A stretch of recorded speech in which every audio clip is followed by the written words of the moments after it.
ধরেন বিরোধী দল জামাতে ইসলাম, তারা এবার নারী আসনই দিলেন না। এবং আপনার ৯০ গণ আন্দোলন মানে সেখানে আমরা ছাত্রীরা ক্ষেত্রে বড় একটা ভূমিকা রেখেছি। ৭০ গণ অভ্যুত্থান, ৭১-এর স্বাধীনতা যুদ্ধ, পরবর্তী ৯০ গণ অভ্যুত্থান এবং পরে ২৪-এর যে গণ অভ্যুত্থান।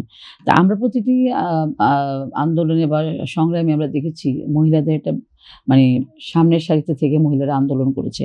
ধরেন ৯০ গণ আন্দোলনে আমি নিজেই ছিলাম এবং আমি সেই তখন রোকেয়া হলের সাবেক ভিপি ছিলাম।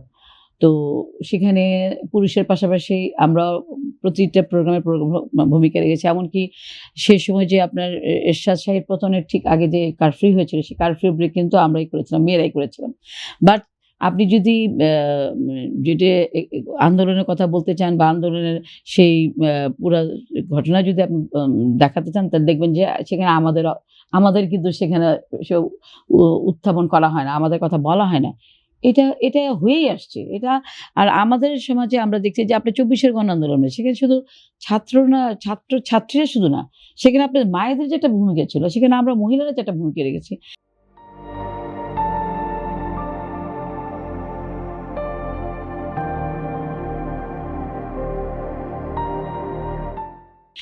এই মহিলাটা ভূমিকা রেখেছে এই কারণে যে আপনার এটা আমি আমার প্রয়োজনীয়তাকে ধরে রেখেছি অনেকে। যে আপনার ছোট, ছোট বাচ্চারা আন্দোলন করছে, সেখানে মায়েরা তো ঘরে বসে থাকতে পারে না। আমরা দেখেছি ম্যাক্সিমাম মায়েরা তাদের বাচ্চাদেরকে সাথে করে নিয়ে এসছে, তাদের খাবারের ব্যবস্থা করেছে এবং শুধু নিজের বাচ্চা নয়, অন্যদের বাচ্চাদেরও তারা খাওয়ার ব্যবস্থা করেছে। এবং আপনার ৯০ গণ আন্দোলন মানে সেখানে আমরা ছাত্রীরা ক্ষেত্রে বড় একটা ভূমিকা রেখেছি। কিন্তু আপনার প্রাপ্তির ক্ষেত্রে দেখা যাবে আমাদের সেটা দেওয়া হয় না এবং সেটা সর্বক্ষেত্রেই দেওয়া হয় না। তবে একটা মানে সুখের বিষয় সেটা হচ্ছে যে আমরা মেয়েরা এখন অনেক জায়গায়, বিশেষ করে প্রশাসন থেকে শুরু করে বিভিন্ন জায়গায় মেয়েরা এখন অনেক ভালো ভূমিকা রাখছে এবং তারা সিনসিয়ারলি ভূমিকা রাখছে। তারা দুর্নীতি বেশিরভাগ ক্ষেত্রে দেখা যাচ্ছে যে পুরুষের চাইতে মেয়েদের দুর্নীতির অভিযোগ কম। তাদের যে মানে কর্মের যে একটা নিষ্ঠার সাথে তারা কাজ করছে, ন্যায়নীতির সাথে তারা কাজ করে এবং সবচেয়ে বড় কথা তারা যেকোনো কাজকে তারা একদম দায়িত্ব নিয়ে তারা পালন করছে। যে কারণে আমরা দেখছি যে মেয়েদের অংশগ্রহণ কিন্তু দিনে, দিনে বাড়ছে। এবং আপনি আজকে দেখেন যে ঢাকার ডিসি সর্বপ্রথম একজন মহিলা হয়েছে। হ্যাঁ? তিনিও আমার রোকেয়া হলের আমাদের এক ছোট বোন। সে আগে চিটাগংয়ের ডিসি ছিল, এবার ঢাকার ডিসি হয়েছে। এবং আবার গতকাল দেখলাম আমাদের ঢাকা জেলার এসপি হয়েছে একজন নারী। তিনিও প্রথম নারী হয়েছেন। যে আমাদের কিন্তু প্রাপ্তি আছে। কিন্তু আমরা যেটা বলি যে আপনি যেটা কথাটি বলেছেন শুরুতে যে দলে এবং দলের বাইরে এবং সমাজে বা পরিবারে এখনো কিন্তু আমাদের যে সিদ্ধান্ত গ্রহণে নারী, সেখানে আমাদেরকে নেওয়া হচ্ছে না। বিশেষ করে দলে তো আমরা খুবই নিগৃহীত। হ্যাঁ, দলে আমরা খুবই নিগৃহীত। এইজন্য বলব যে আমাদের যদি আপনার কমিটিগুলো দেখেন বা আপনি বিভিন্ন স্ট্যান্ডিং কমিটি থেকে শুরু করে সব জায়গায় আমাদের সেভাবে অবস্থান কিন্তু আমরা এখনো আমাদের তৈরি করতে পারিনি। সেটা আমাদের দলের সীমাবদ্ধতার কারণে হতে পারে, আমাদের সীমাবদ্ধতা থাকতে পারে, আমি জানি না।